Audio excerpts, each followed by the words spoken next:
Okay. Okay.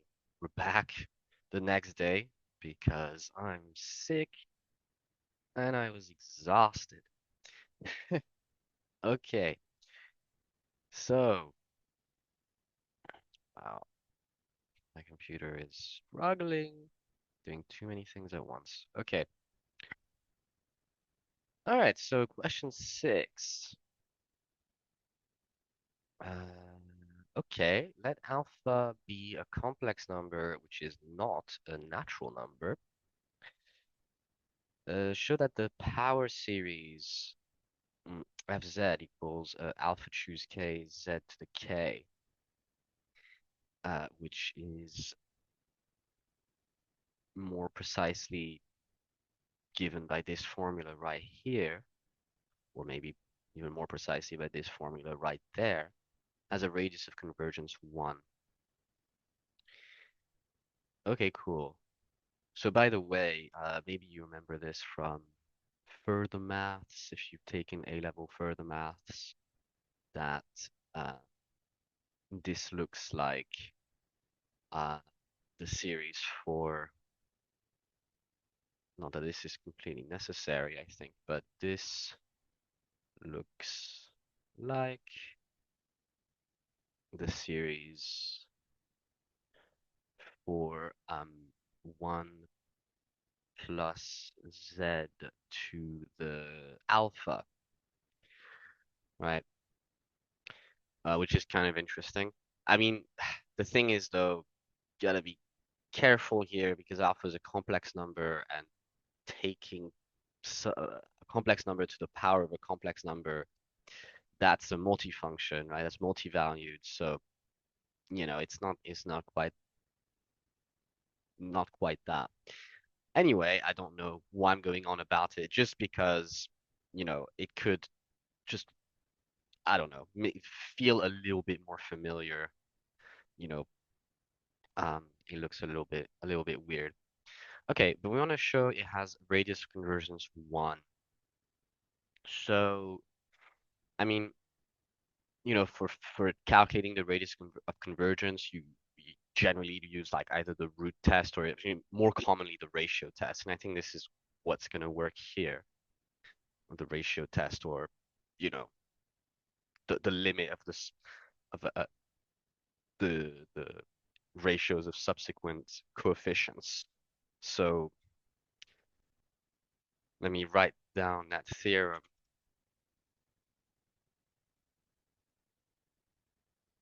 Um, so let you know let sum of Cn z to the n be a power series with complex coefficients.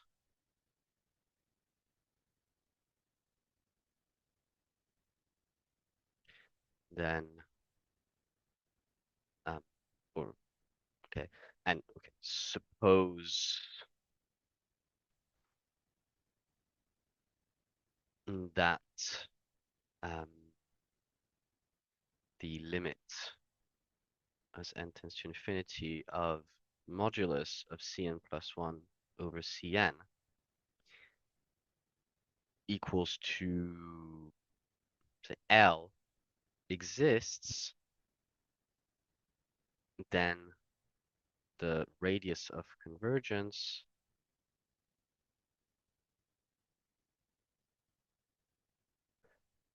R of the power series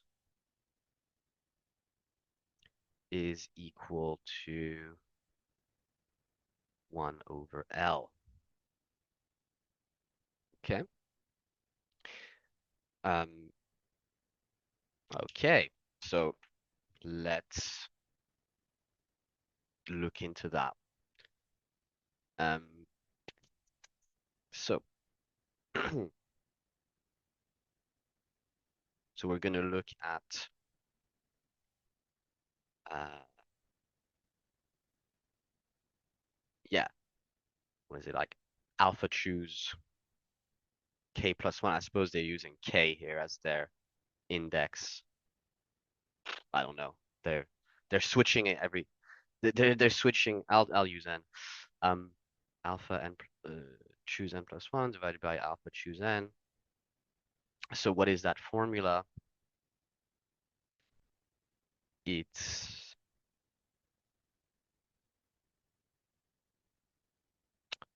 well, yeah. I mean, it is the formula that they gave us. So it's like this descending product, right? Starting with alpha, and if we descend, um, n plus one times, we'll get. So you see, they have this is the formula for the nth coefficient, and so the n plus one coefficient um, well, this descending product will have one more term, so it will stop at alpha minus n here, 1 over n factorial here. Oh, sorry, n plus 1 factorial. And here we'll have 1 over n factorial, and then alpha minus 1, right? And alpha minus n plus 1. So you see the ratio test is good. Of course, we have modulus. So you see the ratio test is good because there's a bunch of common factors that will cancel out, uh, leaving us with what? So let's do a bit of rearranging. So uh, here I can sort of multiply the top and bottom of the fraction by n factorial, um, giving us n factorial over n plus 1 factorial. At the top, the 1 over n factorial will be cancelled here. And then essentially all of that stuff is going to get cancelled with all of that stuff. We'll just have one extra term here. So alpha minus n. So that's all we'll have left. Then, well, there's a bunch of stuff that cancels out here with the n factorials. We'll just be left with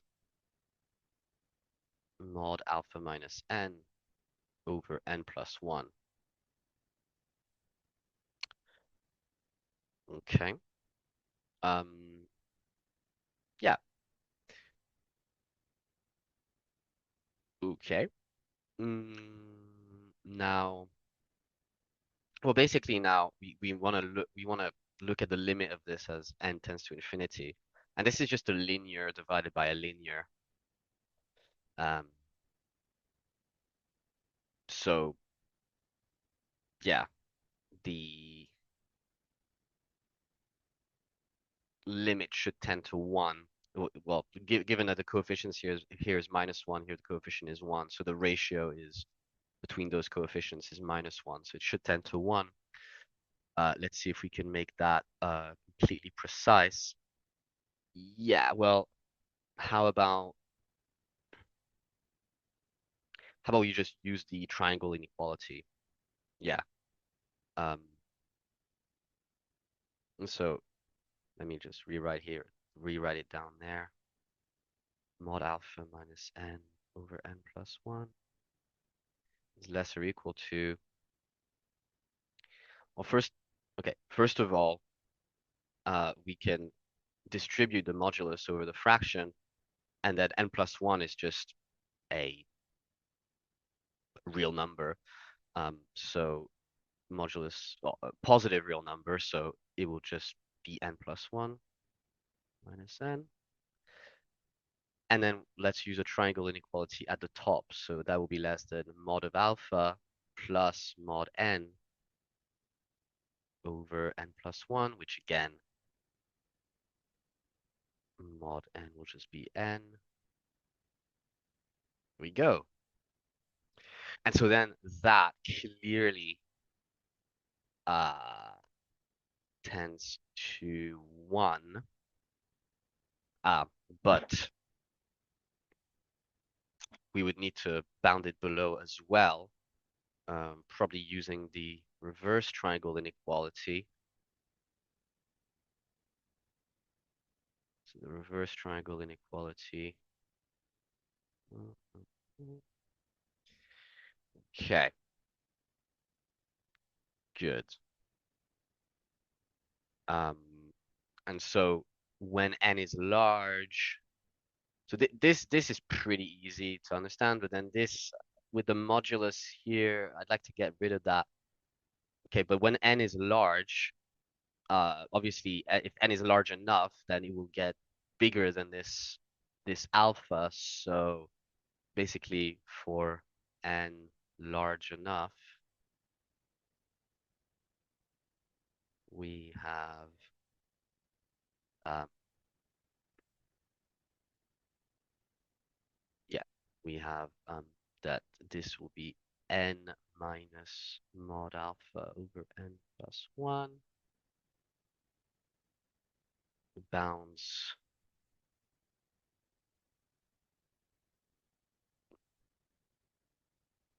this thing, which is just kind of equal to, you know, what we have, like, I mean, just call it Cn plus 1 over Cn, right? Here, make it look nice and symmetric. The upper bound will be n plus mod alpha over n plus 1. Okay, and those are well known to 10 to 1. So um yeah, so we have bounded Cn plus 1 over Cn by uh, uh, by sequences. We have bound, yeah, by sequences tending to 1 for n large enough. So by the sandwich rule or the squeeze theorem or whatever you want to call it, um, yeah, the yeah, like the this quantity here will be tending to 1 as n tends to infinity. Right. So r is equal to 1 over 1, right? 1 over that limit, um, which is 1. Oops. Um, I really should look at the screen a little bit more. Nice. Maybe here I'll mention I've used by the triangle inequality and reverse triangle inequality. Um, the triangle inequality to bound above and the reverse triangle inequality to bound below. Yeah, that's that's pretty well justified enough, I think. Okay,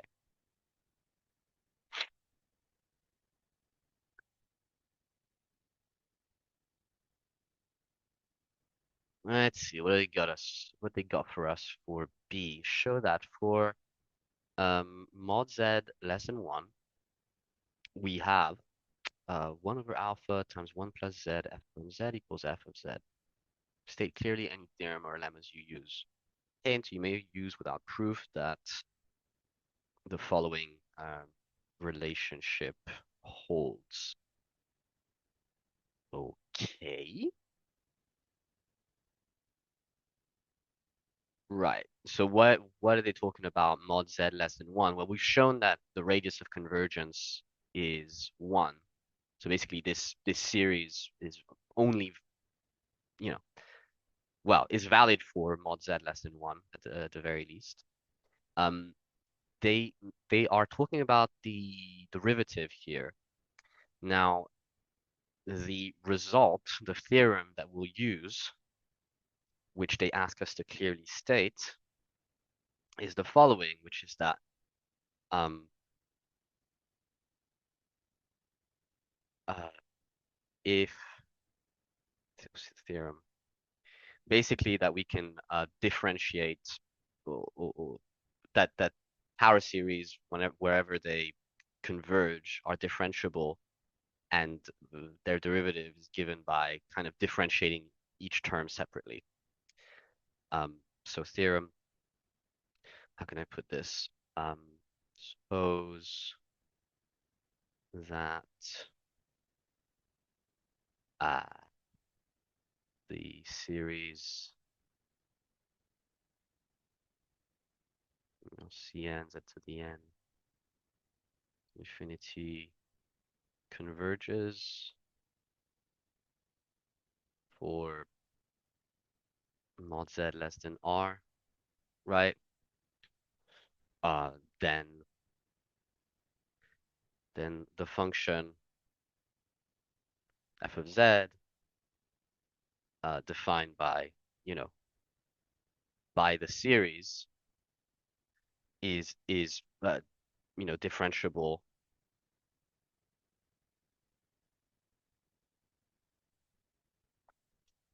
I need to move this down a little. Okay. Is differentiable on mod z less than r, right? Or 4.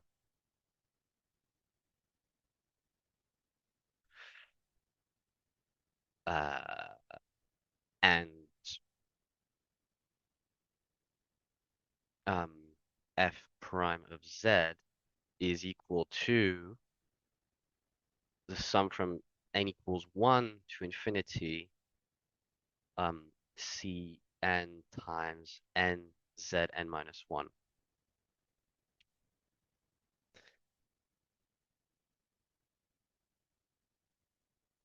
So we start the series at 1 because the the zeroth term is constant, and the power rule doesn't apply there. The zeroth term just disappears, right? Because it's constant when we differentiate it.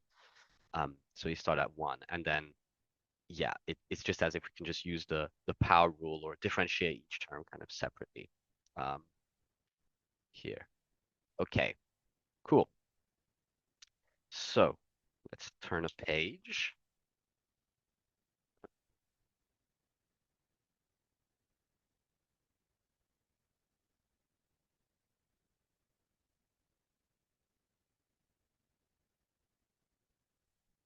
All right, well, let's look at I'm gonna be a little bit more natural rather than looking at 1 over alpha 1 plus z f prime z as they suggest. Let me just look at f prime z, right, for this particular series that we have. Um, so that's gonna give us the sum.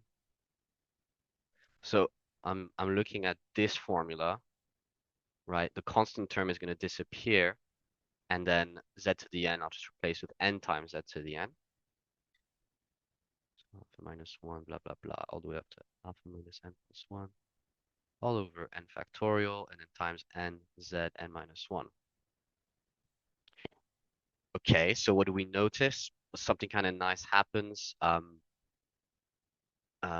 N factorial here cancels with the n. There's a simplification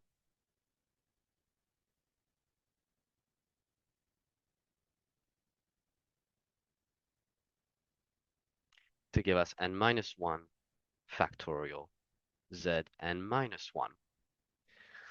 Okay, now the question kind of suggests to relate f prime z's in some way to f of z. Um,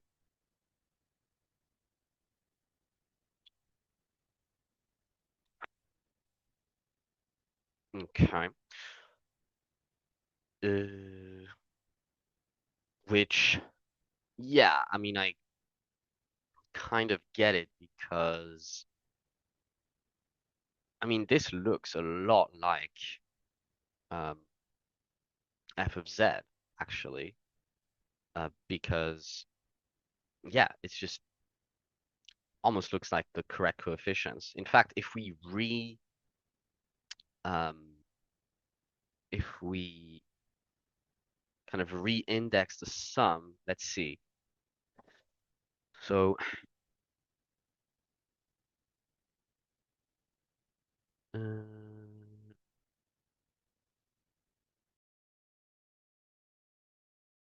okay, we're back. Technical issue. Um, yeah, right. So, yeah, I mean, at this point, like maybe it would be easier to just kind of multiply by 1 over alpha times 1 plus z and see what kind of comes out of that. Um,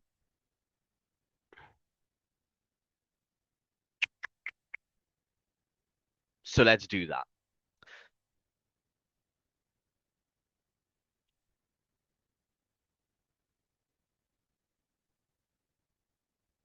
So let's multiply by 1 over alpha times 1 plus z. Okay. Um, so,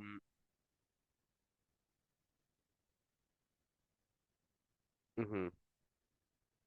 Well, the thing I notice is 1 over alpha is going to cancel with that alpha here. So let's first use that. So I'll still have a 1 plus z here, but then I'll have a sum n equals 1 to infinity, and then alpha minus 1 all the way up to alpha minus n plus 1 over n minus 1 factorial z to the n minus 1. Um, okay.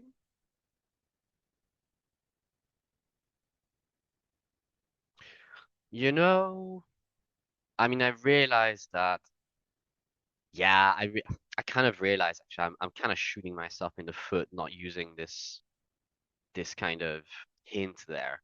So let me, you know what, let's redo it. Okay. Um, I know I find it less satisfying to not come to things a little bit more naturally, but okay, after all, they gave us a hint. We're in an exam. So let's not try and be cowboys.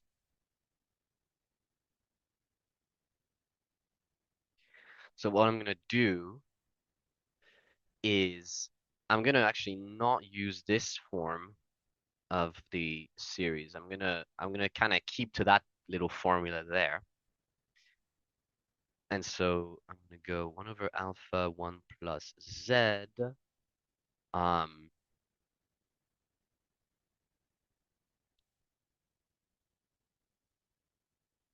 mm, sum from call it so let's call it k equals 1 to infinity alpha k z k minus 1. Okay, cool. So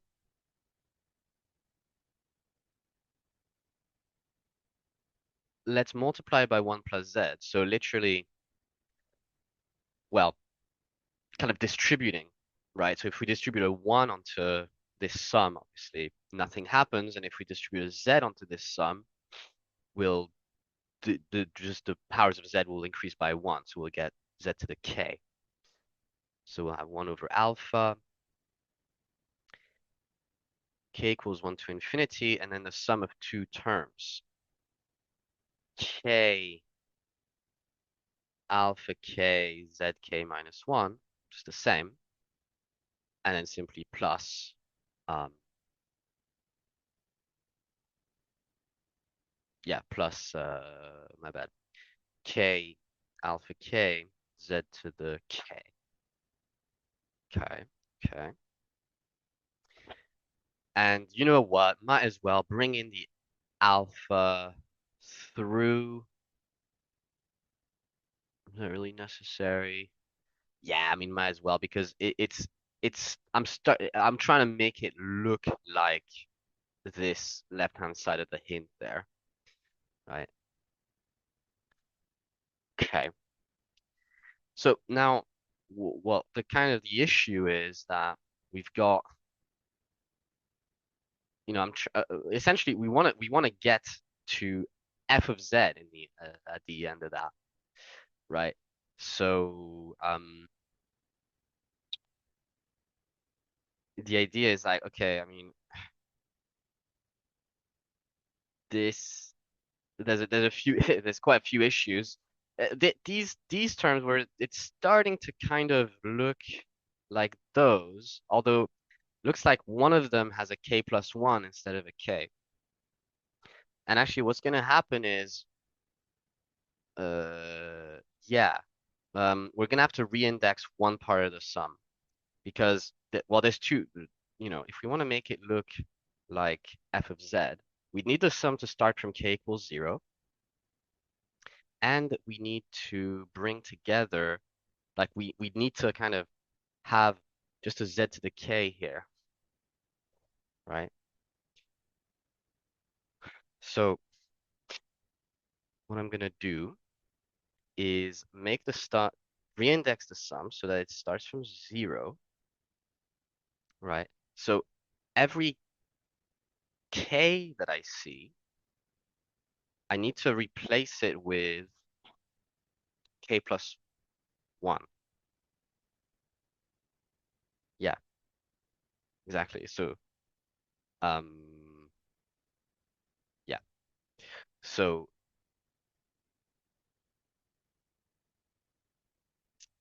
but I'm only gonna do it to this part of the sum, and I leave that bit alone.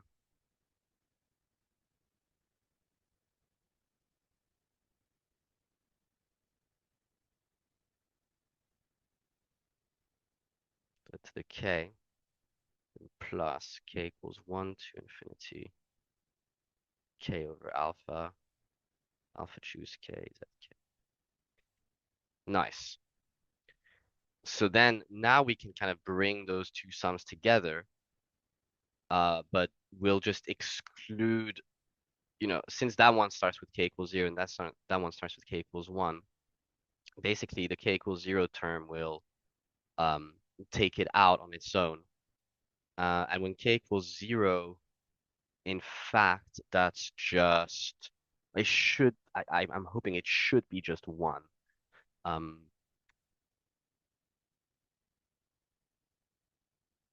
yeah, because it's 1 over alpha, alpha choose 1, which is just alpha, because that'll be 1, and then k equals z to the 0 is just 1. So that's just 1 plus the sum k equals 1 to infinity. And now I'll bring together those terms.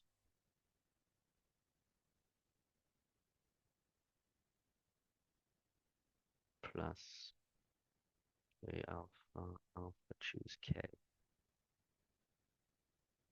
z to the k. And now I can finally just use the hint to say that that's just equal to alpha choose k, zk. And so that's indeed just f of z. All right. That I feel like that reindexing might not have been explained really well. I mean, basically the idea is you've got, you've got a bunch of, z to the power type terms, right? Summed up together, and we want to bring together the like terms, right? It's not kind of clear here because like the powers are not the same. We can't obviously those are not like terms. We can't bring them together. So by reindexing, it kind of makes clear what are those like terms that we're bringing together, right? Um, yeah.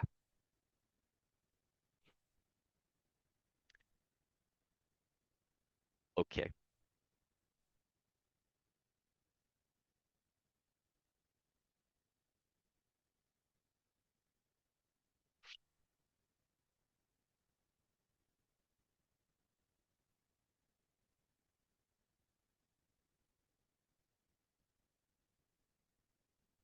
Okay. Well, in C,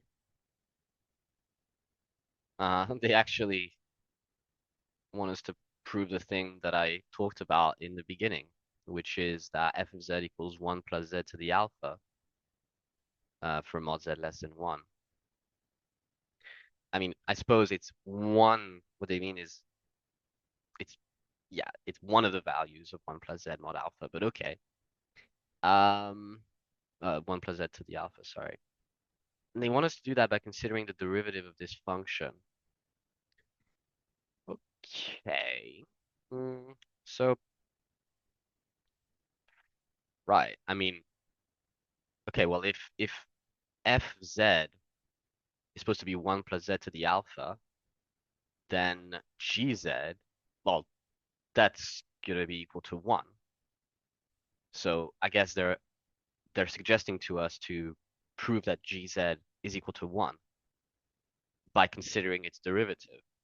So I suppose, well, we need to um we sorry need to show that the derivative is 0, right? That the derivative of gz is 0. Then it will be constant, right?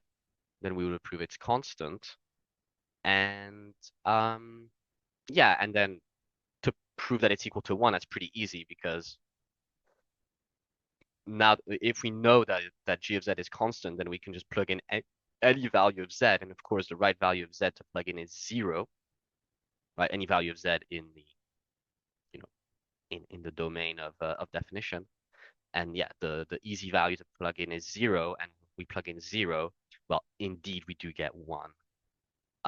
Well, we get 1 over 1, which is 1. So that's the game plan. Okay, so let g z equals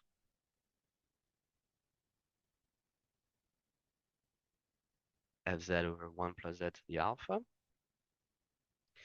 We want to consider its derivative. Okay, so g prime z equals, right.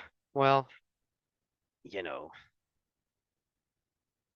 I mean, could use the quotient rule, but I think that's stupid. I think rather use the product rule and just considering 1 plus z to the alpha to be equal to 1 plus z to the minus alpha. Is that allowed? Mm,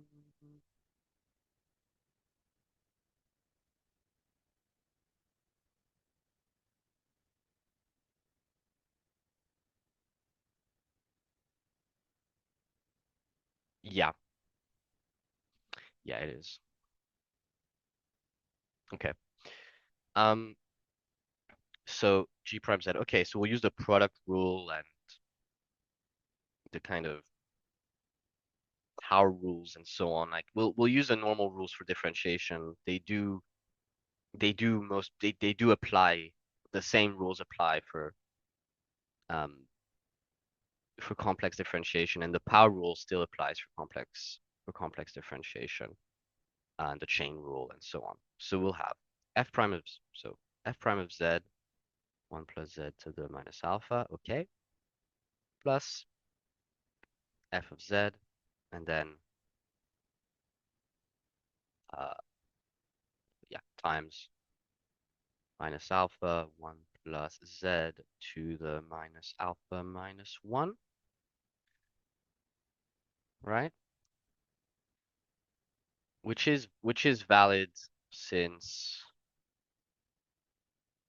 the only problem would be if alpha was, the power rule would not apply if alpha was 0, but alpha is not 0. It's a non-integer, um as was assumed here. Okay. Mm, cool.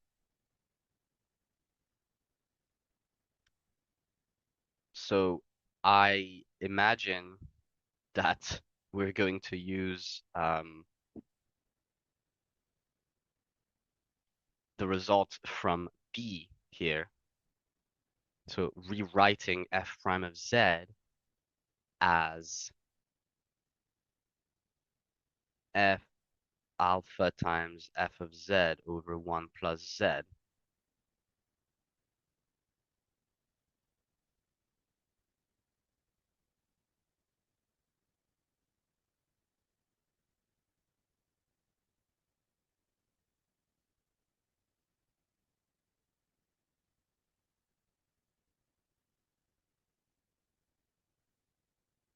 But I mean, we're done.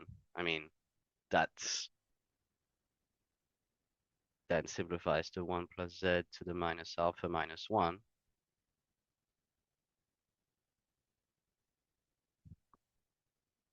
So that gives us 0, right? Hence, g prime of z is constant, and g of 0 is equal to f of 0 over 1 plus 0 to the alpha, which is 1 over 1, which is 1. Hence, g of z is equal to 1, at least for, mod z less than 1, whatever, like in the domain of definition where everything is valid. And so, f of z over 1 plus z to the alpha is equal to 1,